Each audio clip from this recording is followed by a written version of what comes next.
All right, this is going to be the last video summarizing chapter 3.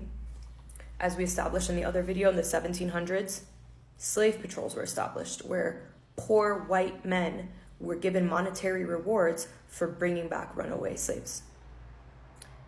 Racism was becoming more and more practical. Edmund Morgan, on the basis of his careful study of slavery in Virginia, sees racism not as natural to black-white difference, but something coming out of class scorn, a realistic device for control. If free men with disappointed hopes should make common cause with slaves of desperate hope, the results might be worse than anything Bacon had done.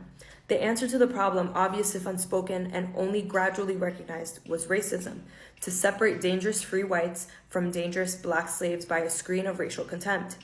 There was still another control which became handy as the colonies grew, and which had crucial consequences for the continued rule of the elite throughout American history.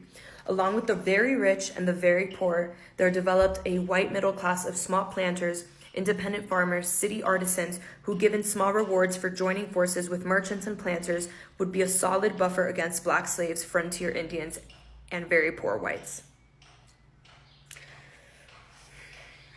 The upper classes to rule needed to make concessions to the middle class without damage to their own wealth or power, at the expense of slaves, Indians, and poor whites.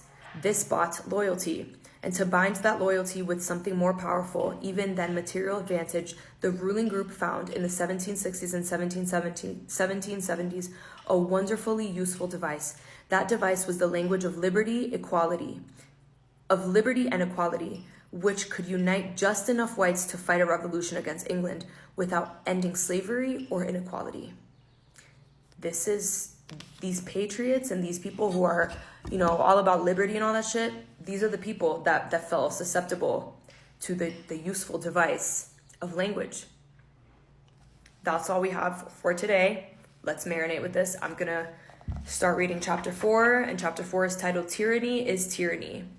This chapter though, chapter 3, it all makes sense. It all makes sense. This was all by design. This was all organized, and the mechanisms that these elite colonists put into place in the 1600s is still playing out today. I'm curious to know what y'all think about this chapter. I will be engaging with you in the comments, and tomorrow we will be talking about chapter 4.